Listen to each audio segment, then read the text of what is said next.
Mencoba mendahului sekaligus dua truk tronton di jalan sempit, kecelakaan maut yang melibatkan truk tronton dan minibus terjadi di Cianjur, Jawa Barat. Ironisnya, pengemudi truk tewas akibat terjepit badan truk, sementara pengemudi minibus hanya mengalami luka ringan. Truk tronton ini ringsek setelah menabrak sebuah minibus dan pohon besar yang berada di tepi jalan raya Cianjur Sukabumi, Kecamatan Gekbrong, Cianjur, Selasa pagi. Sopir truk tewas seketika akibat terjepit badan truk yang ringsek, sedangkan pengemudi minibus hanya mengalami luka ringan. Tabrakan maut yang melibatkan dua mobil, truk tronton dan minibus, serta sejumlah sepeda motor ini berawal saat mobil minibus tiba-tiba mendahului mobil di belakang truk, lalu menyenggol sejumlah pengendara motor dan berlanjut mendahului truk tronton di depannya. Tak siap didahului di jalan sempit, tabrakan pun terjadi. Truk tronton yang oleng lalu menabrak pohon, sedang minibus menabrak depot gas SPBU di kanan jalan. Saya kan di belakangnya ngerem, langsung yang cowok, datang mobil yang ini nih tem satu dari kanan dia ngantem apaan salah keluar aja. Untungnya si yang punya motor itu menghindar ke sebelah sono tuh, kalau pas ini mau air disekat habis. Itu murah dihanap tuh, Allahu Akbar.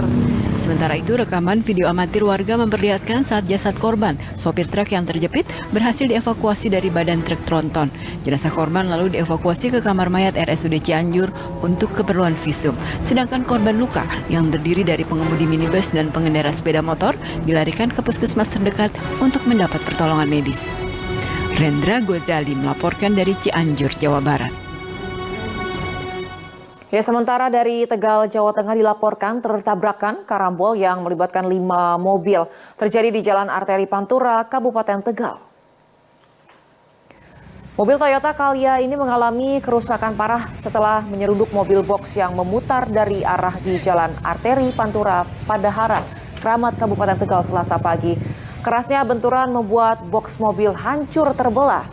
Tabrakan juga memicu terjadinya tabrakan 3 mobil minibus lain yang meluncur dari jalur berlawanan. Akibatnya, bodi ketiga mobil juga mengalami kerusakan cukup parah. Beruntung, tabrakan karambol dengan benturan yang cukup keras ini tidak menimbulkan korban jiwa. Meski sopir kelima mobil hanya mengalami luka ringan, namun tabrakan membuat arus lalu lintas mengalami kemacetan cukup parah.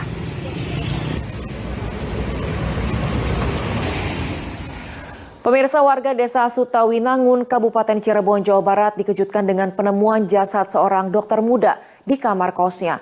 Saat ditemukan, dokter asal Pekanbaru tersebut dalam keadaan tertelungkup dengan tangan menutupi kepala.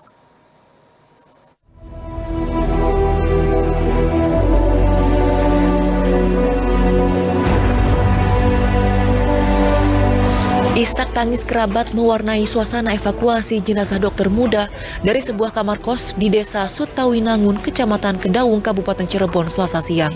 Saat pertama kali ditemukan, jenazah berjenis kelamin perempuan tersebut sudah terbujur kaku dengan kondisi tertelungkup di kamarnya. Petugas yang datang ke lokasi langsung melakukan olah tempat kejadian perkara dengan protokol kesehatan. Dari olah TKP awal, tidak ditemukan adanya tanda penganiayaan pada tubuh dokter muda yang baru lulus kuliah kedokteran tersebut.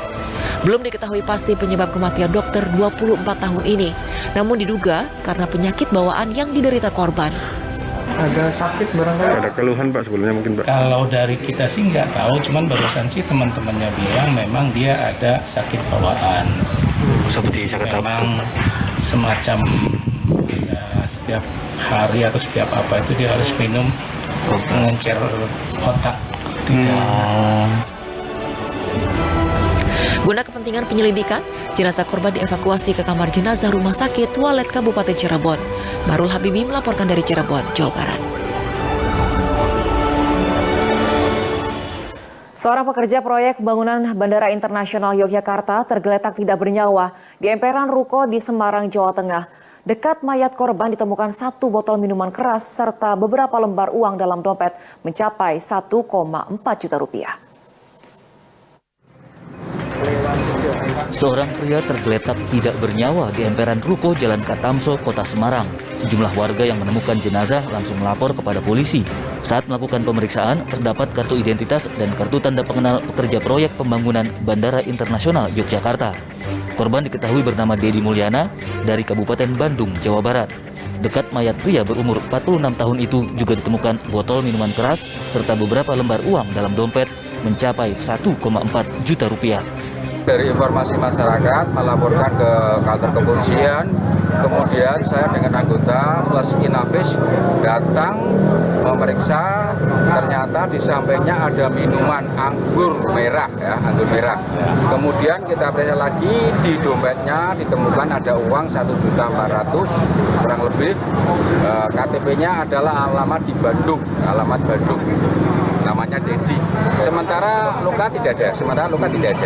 Namun untuk semut itu masuk ke mulutnya karena di dalam mulut itu ada sejenis anggur merah manis, manisan. Jadi semut ikut masuk di dalam mulut, rongga mulut itu. Guna menyelidiki kepastian penyebab kematian korban, tugas membawa jenazah ke Rumah Sakit Dr. Karyadi, Kota Semarang. Agus Hermanto melaporkan dari Kota Semarang. Pemirsa, seorang pria berkewarganegaraan Inggris Selasa pagi ditemukan tewas di dalam rumah kontrakannya di Denpasar, Bali. Meski belum diketahui pasti penyebab kematian korban dan korban pernah dinyatakan negatif COVID-19, petugas mengevakuasi jenazah korban dengan menerapkan protokol pencegahan COVID-19.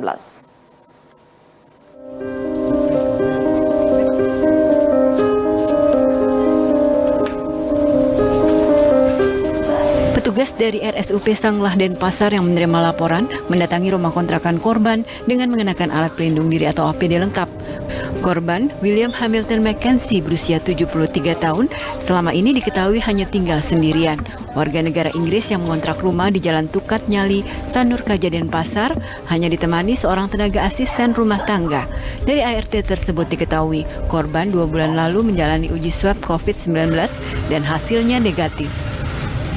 Dapat info dari puskesmas karena pembantu ini karena awalnya pengen pulang kampung kan harus dites, nanti syarat pulang kampung. Akhirnya baru rapid reaktif, habis itu kita coba swab, ternyata dari swab itu yang resmi baru negatif semua.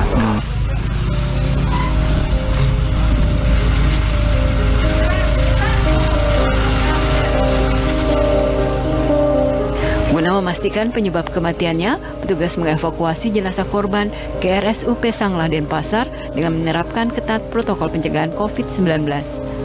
Arianto Hutapea melaporkan dari Denpasar, Bali.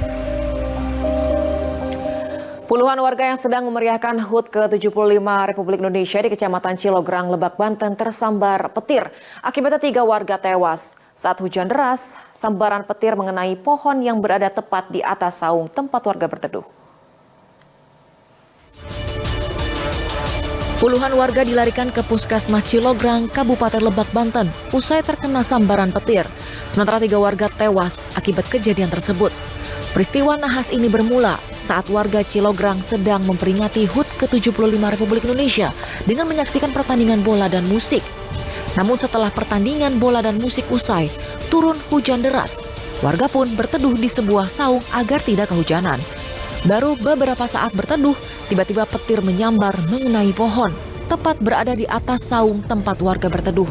Sontak, 23 orang terkapar, selebihnya berhamburan menyelamatkan diri. Jam 3 selesai, mau pulang pada hujan, terus berteduh di saung sambil jajan bakso. Tiba-tiba terjadi halilintar, itu aja udah. Hingga saat ini, warga yang menjadi korban sambaran petir masih menjalani perawatan di Puskesmas dan Rumah Sakit Pelabuhan Ratu Sukabumi. Ariel Maranus melaporkan dari Kabupaten Lebak, Banten.